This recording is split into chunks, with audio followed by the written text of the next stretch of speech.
Batisi TV Lone Rashapi Daka Frank Motors Kajaka Dekali Gabatamai Junka Tata Motors Halatko Ni Shillong Ringkat Bakanet Foodish Ordar Mapi Ninwan Ramani Hakir Dobiying Jompi ke Sorkar jela hadu mentah kadang up ya ke Kaiphod ha ke bayadai bat ke jing pen sedang no ban Pyntreikam ya ke school bus kenang ban penduna ya ke jing dheng kali ke bajor ha ke surok jong kenong ba Shillong ha ke jing ya keren bat kilat pathai khubor menteri jong ketenat puli puthi uba la kemen rembui oleh ya thu ba ansala ban shim ya ke rai tat hadu anda ke Sorkar kalayo pediang ya ke Kaiphod la kan long lani kam long satya ban Pyntreikam ya ke school bus ki ban let shaw ban let on ya ki kena school kenang ban weng ya ke jing heng kali ka bajor. Now we have not the report has not come. So after we get the report, we'll know all the data, and based on the data, then we'll take this forward. It is done by the government. They engage department or the consultant, as the case may be, so that to see the feasibility of this school bus, which we need. But as I said, because due to many constraints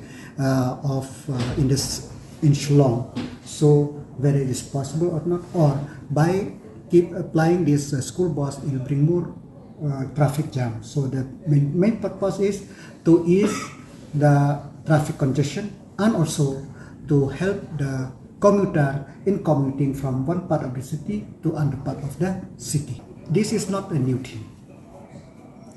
The BSF schools, Kendra Vidyalaya schools, and Nahu schools bus are running, and also other schools are running in the state. It is not a new thing.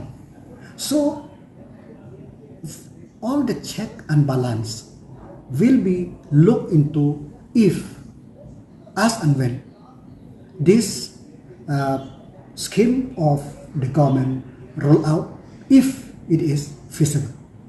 You cannot say that it is mandatory because, as you know, Shillong have its different challenges. Number one, so now if I tell that all the schools, all the students of say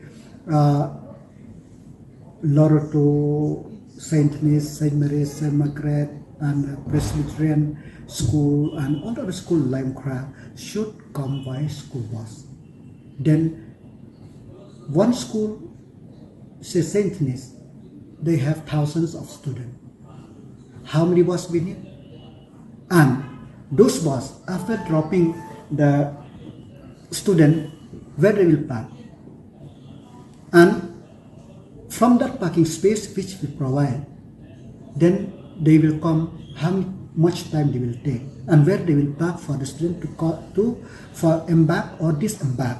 So these are the steps which we have to see, because if you see Saint Nis, of course they have space for 2, 3, 4 buses, but until and unless you keep in that mini stadium, there is no space. And if you see Saint Mary's, where is the space? 2, 3 buses they may have, you may get space, but where is the space? So that is the constraint. So now let's hope that that study will be there. The in-depth study will be there so that we could see whether we could overcome the challenge or not, this challenge or not. Traffic is not a problem of Shillong only. Traffic is a universal phenomenon where everywhere there is a problem of traffic congestion.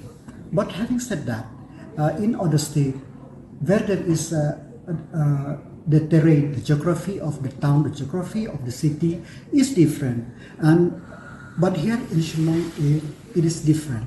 And if you tell that shifting of the schools, where they will be, the purpose of the government to shift this administrative secretariat to the new Shillong as and when it is shifted is to ease the burden of this, and new township will come up there, will cater to the need, to the future expansion of Shillong, because Shillong is not only for today, it will expand more.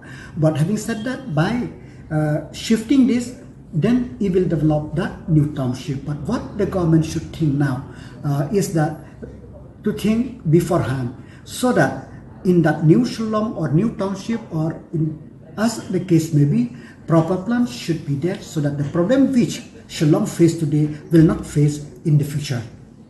The order of the Honorable High Court, so I cannot comment on that. But having said that, as you are all aware that our Honorable Chief Minister has already announced that this may be the way forward to ease the traffic congestion in Shillong. So the study on that is being done, whether it is feasible or not. As what I have said earlier also, due to the so many constraints which happen in the city. So as of now, let's see what the report comes, and then after that, the Honorable Chief Minister will take a concrete decision how to do and how to go about it. We didn't want them just to buy the bus where there is no place to park and will become like just other, just waste of the public money.